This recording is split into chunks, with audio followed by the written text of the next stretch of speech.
और अगली बड़ी खबर है जबलपुर से, जहां सिवनी हवाला लूटकांड में बड़ा अपडेट। एसआईटी ने 2 पुलिस अधिकारियों और 2 कारोबारियों को गिरफ्तार किया है। डीएसपी पंकज मिश्रा समेत प्रधान आरक्षक प्रमोद सोनी गिरफ्तार हुए।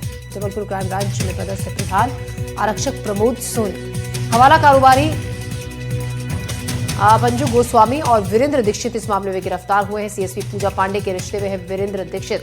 पंजू गोस्वामी ने प्रधान आरक्षक प्रमोद को दी थी रकम की सूचना।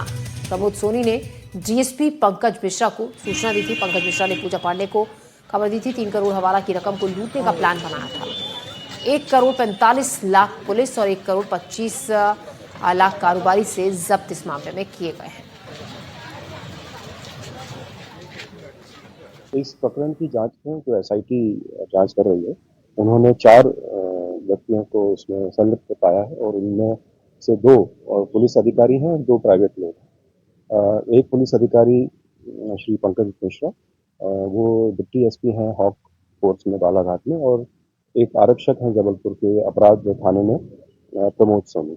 इन दोनों पुलिस कर्मियों को गिरफ्तार किया गया है और उनको 2 दिन की पुलिस रिमांड पर है। के साथ जितेंद्र भारद्वाज हमारे सहयोगी हमारे साथ जुड़ रहे हैं। जितेंद्र, किस तरीके से इन्होंने ये पूरे जो पैसों का बंटवारा आपस में किया था, कितने लोग शामिल हैं जांच में बताए जा रहे हैं, जिनके खिलाफ अब एक्शन इस मामले को लेकर लिया जा रहा है? बिल्कुल ज्योति जी, हम दर्शकों को बता दें 8 और 9 अक्टूबर की दरमियानी रात नेशनल हाईवे 44 पर लगभग 3 करोड़ रुपए की जो है हवाला राशि लूट कांड का मामला सामने आया था, जिसमें पहले ही जो है सीएसपी पूजा पांडे सहित 11 अन्य आरोपियों को जेल पहुंचा दिया गया था। लेकिन अब बड़ी बात यह है कि लगातार सोशल मीडिया से लेकर अन्य पुलिस को एक दस्तावेज आ रही थी कि पूजा पांडे मोबाइल पर सर कह के किसे बात कर रही थी। इस पूरे मुद्दे पर जो है फिर क्राइम ब्रांच ने एक बड़ी कार्रवाई की है और कल जो है कुछ गिरफ्तारी की गई थी। क्राइम ब्रांच ने बालाघाट के हाट फोर्स के डीएसपी पंकज मिश्रा और जबलपुर क्राइम ब्रांच के आरक्षक समेत 4 लोगों को सिवनी कोर्ट में लाया था, जहां से इन्हें रिमांड पर 20 अक्टूबर की रिमांड में जो है जेल में पहुंचा दी गई। हम आपको बता दें कि 2 करोड़ रुपए की राशि में जो जानकारी मिलकर आ रही, पूजा पांडे के एक रिश्तेदार भी शामिल है और इसके साथ साथ क्राइम ब्रांच के भी जो आरक्षक शामिल है। तो एक बड़ा मामला दिन पे दिन जो है क्राइम ब्रांच इसमें खुलासा कर रहा है, क्योंकि मध्य प्रदेश में सबसे बड़ा ये लूटकांड मामला था जिसमें पुलिस ही लूट के आरोपी बनी थी, जिसको लेकर लगातार क्राइम ब्रांच खुलासे कर रही है। और अभी वर्तमान में जिस तरह कल जो है लेके आया था 4 अन्य आरोपियों को, तो अब अगर देखा जाए संख्या तो टोटल आरोपियों की संख्या 2 बड़े अधिकारियों के साथ देखा जाए तो 15 हो चुकी है। जी हमारे सहयोगी संजीव चौधरी भी हमारे साथ जुड़ गए इस खबर पर। जितेंद्र, मैं आपके पास वापस लौटूंगी। संजीव चौधरी हमारे सहयोगी हमारे साथ है। जितेंद्र, इस पूरे मामले में जो हैरान कर देने वाली बात, चौंकाने वाली बात थी, वो ये कि पुलिस जो इस मामले में जांच कर रही थी, जिसने बड़ी रकम को पकड़ा था, उसी ने इस रकम को आपस में बांट लिया और इस तरीके से हेराफेरी की। मामला जब प्रकाश में आया तब तेजी से सबके खिलाफ एक्शन लिया गया। जी बिल्कुल जी, 8 और 9 अक्टूबर के दरमियानी रात जैसा ही सूचना मिलती है, सूचना मिलने के बाद डीएसपी पूजा पांडे अपने ऑफिशियल जो उनके कार्यालय में पदस्थ थे कुछ कर्मचारियों, बंडोल थाना के जो इंचार्ज थे उनके साथ जो है देर रात पहुंचती है और इसकी जानकारी कुछ वरिष्ठ अधिकारियों को नहीं दी जाती है। इसके बाद जिस तरह से ये पूरा रचना, एक लूट का कांड की रचना की जाती है और उसके रचना करने के बाद लगभग 3 करोड़ रुपए की राशि जो है एसडीपी कार्यालय में पहुंचा दी जाती है। कोतवाली थाने में किसी प्रकार की सूचना नहीं दी जाती, ना ही तो जी जितेंद्र, मैं आपके पास लौट रही हूँ। संजीव हमारे सहयोगी हमारे साथ जुड़े हुए। संजीव जी, मेरा सवाल आपसे था ये कि किस तरीके से इसमें आप पुलिस कर्मियों ने, जो जांच पुलिस कर्मियों ने शुरू की थी, जिन पर जिम्मा था इस मामले को सुलझाने का, इस मामले में एक्शन लेने का, उन्हीं ने इस पूरे मामले में गड़बड़ की और पूरे जो पैसा था जो बरामद किया था वो आपस में बांट लिया गया। बिल्कुल ज्योति, जो मामला जिस तरह से खुल रहा है उसमें एक आश्चर्यजनक तथ्य सामने आ रहा है।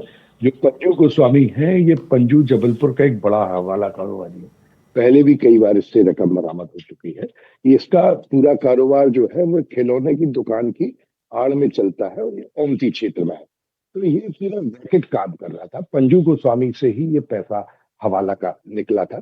तो पंजू ने ये जो खबर है उसके अपने मित्र प्रमोद सोनी जो आरक्षक है उसको दी कि ये पैसा जा रहा है। प्रमोद ने ये खबर पंकज मिश्रा जो डीएसपी हैं उनको दी। पंकज ने पूजा पांडे को बताया।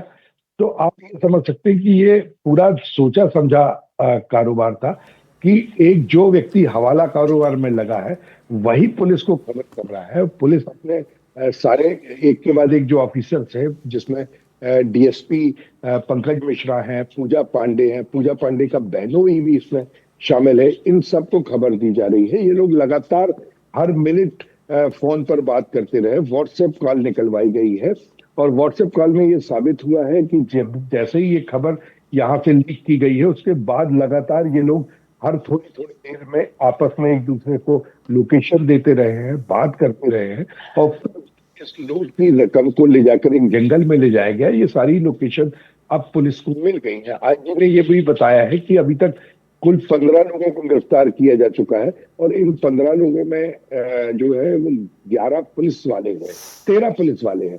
तो इस तरह से बड़ी संख्या में पुलिस वालों का इस मामले में इन्वॉल्व होना आश्चर्य की बात है। जो जानकारी सामने आई है, जो पंकज मिश्रा है वो जबलपुर ओमती में रह चुके हैं।